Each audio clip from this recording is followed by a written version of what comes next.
2024년 12월 3일 윤석열 대통령이 대통령의 고유 권한으로 선포한 계엄령은 옳았습니다. 이번 6.3 지방선거를 통해 누가 봐도 계엄령이 계몽령이었다는 사실을 부인할 수는 없을 것입니다.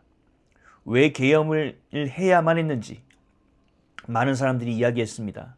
미쳤다고 말하는 사람, 술을 좋아해서 술 먹고 계엄을 했다는 사람, 영부인에게 공격이 들어오니 계엄을 했다는 사람, 또 점을 치고 계엄을 했다는 사람 등등 별 희한한 소리가 오갔지만 지금 상황 속에서도 이런 말을 할 수 있는 사람들이 있겠습니까?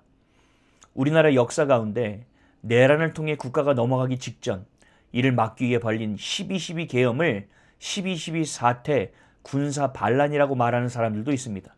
이런 사람은 12.6 박정희 시해 사건을 알지 못하기 때문입니다. 이처럼 6.3 지방선거가 부정선거임을 알게 되었다면 12.3 비상계엄을 헛된 대통령의 망상으로 이해할 수는 없을 것입니다. 좌파는 늘 역사를 선택적으로 취하며 국민을 농락하고 국가를 유린해 왔습니다. 한두 번이 아닙니다. 미국 소고기 수입을 놓고 벌인 광우병 선동, 촛불로 이어져 이명박 정권을 탄핵하려고 했던 일, 또 세월호 사건의 각종 거짓 증거를 얹어서 촛불혁명으로 엮어 결국 탄핵시킨 사건, 손발을 다 묶어버리고 국가를 뿌리채 중국과 북한에 갖다 바치는 상황 속에서 결국 계엄을 할 수밖에 없게 만들어버리고 이를 내란으로 조작해버린 사건, 좌파들의 선택적 역사관은 국가를 부실하게 만들고 국민을 가난하게 만드는 결과를 초래하고 결국 대한민국이 침몰 직전까지 가져오게 만든 것입니다. 윤석열 대통령의 계엄령은 국민이 주권자이기에 국민에게 알리기 위한 배상벨이었음을 분명히 알아야만 할 것입니다. 그럼에도 국가를 위해 소리낸 대통령과 영부인, 국무위원과 장군들, 이에 목소리 낸 국민, 특히 청년들을 잡아가둔 서부지법 사건은 반드시 재고되어야만 할 것입니다. 마땅히 이를 국민에게 알린 윤석열 대통령과 함께 대처해온 모든 분들은 직무에 복귀해야 하며 특히 도주의 우려가 있을 수조차 없는 윤석열 대통령과 영부인은 조속히 석방해야만 할 것입니다. 국민의 알 권리를 위해 비상계엄을 선포한 대통령에게 내란 우두머리라는 누명을 씌운 모든 자들이 죄값을 반드시 경험해야만 합니다. 이들에게 죄값을 반드시 물어야만 합니다. 그래야 나라가 바로 서게 될 것입니다. 오랜 시간 동안 부정선거를 계획하고 치밀하게 조작해온 것이 이번 6.3 지방선거를 통해 여실히 증명되고 있습니다. 수많은 부정선거에 대한 증거가 채집되어 있음에도 불구하고 선관위와 한통속인 사법부가 이를 증명해 줄 리가 없었습니다. 이번 선관위의 노태학 위원장의 태도가 바로 사법부의 태도라고 보아도 무방할 것입니다. 이번 일은 자유민주주의를 훼손하고 국민의 참정권이 박탈당한 사건임이 너무나도 명명백백하게 드러난 사건이기에 우파와 좌파에 관계없이 시국선언에 동참해야 할 것입니다. 부정선거를 부실선거로 덮는 일이 발생해서는 안 됩니다. 21세기 대한민국에서 부정을 과학적, 통계적으로 증명하지 않고 우연이라고 치부해버리는 일 또한 발생해서도 안 될 것입니다. 서울에서만의 문제가 아닌 전국적인 부정선거라는 것을 명확히 알아야만 합니다. 그래서 잠실에서 2030 세대가 외치고 있는 것이 바로 부정선거이기에 재선거를 치러야 한다는 것입니다. 사전투표는 더 이상 신뢰할 수 없으니 당일투표로 전환해서 진행해야 하고 전자투표 또한 조작할 수 있는 가능성이 충분하기에 실제로 또한 조작되었기에 수개표를 해야 한다고 주장하고 있는 것입니다. 국가의 권력은 국민으로부터 나온다는 헌법까지 유린되는 일이 발생해서는 안 될 것입니다.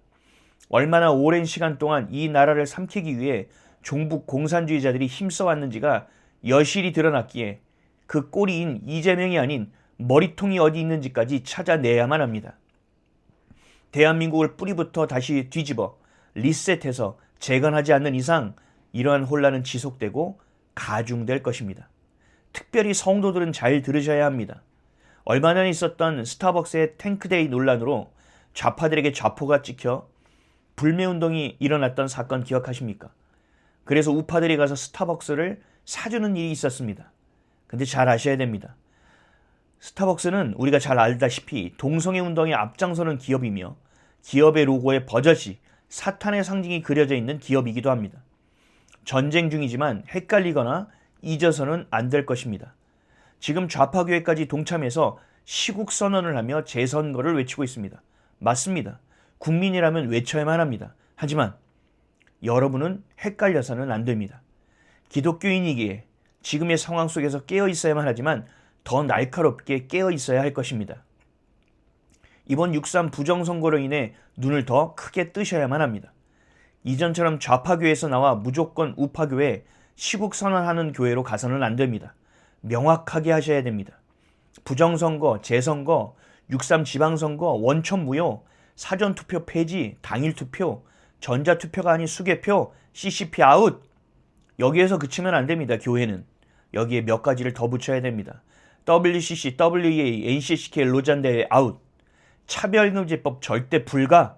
민법 일부 개정 법률안, 소위 말하는 교회 해산법 절대 불가.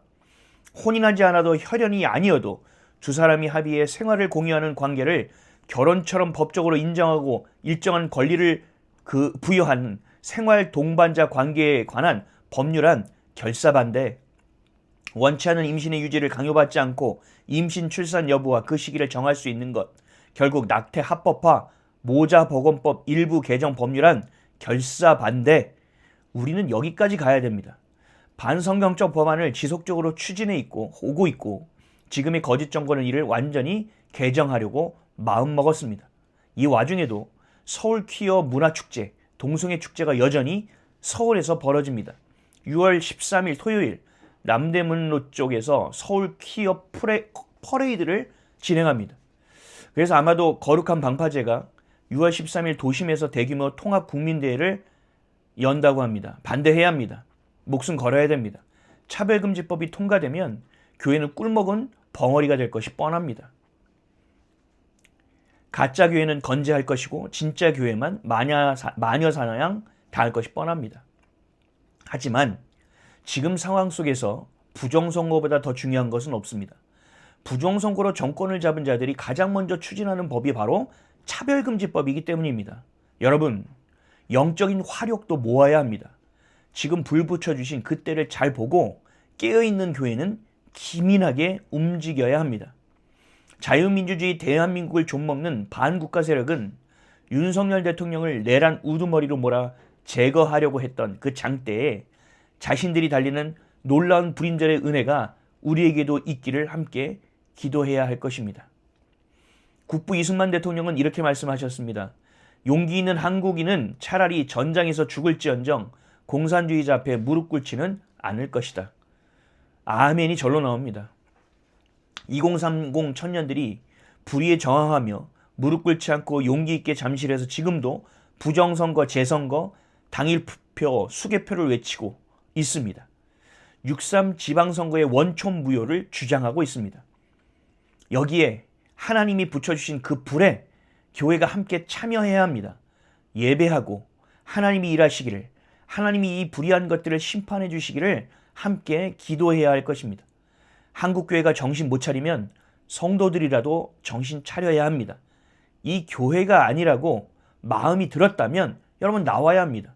이렇게도 주님께서 흔들어 깨우셔도 깨지 않는 것은 잠들어 있는 것이 아니 죽은 것이라는 것입니다. 건강한 교회, 그 가운데로 함께 나와 잠실로 나와 예배하는 성도님들이 되시기를 축복합니다. 사도 바울이 이렇게 말씀하지 않았습니까? 갈라디아서 1장에 다른 복음은 없나니 다만 어떤 사람들이 너희를 교란하여 그리스도의 복음을 변하게 하려 함이라. 그러나 우리나 혹은 하늘로부터 온 천사라도 우리가 너희에게 전한 복음 외에 다른 복음을 전하면 저주를 받을지어다. 우리가 전에 말하였거니와 내가 지금 다시 말하노니 만일 누구든지 너희가 받은 것 외에 다른 복음을 전하면 저주를 받을지어다. 여러분, 그 저주받는 곳에 계실 것입니까? 저주받는 곳에서 나와야 됩니다. 또 이제 내가 사람들에게 좋게 하랴, 하나님께 좋게 하랴, 사람들에게 기쁨을 구하랴. 내가 지금까지 사람들의 기쁨을 구하였다면 그리스도의 종이 아니니라. 아멘. 여러분, 사람의 눈치를 보는 것이 아닙니다. 정권의 눈치를 보는 것이 아닙니다.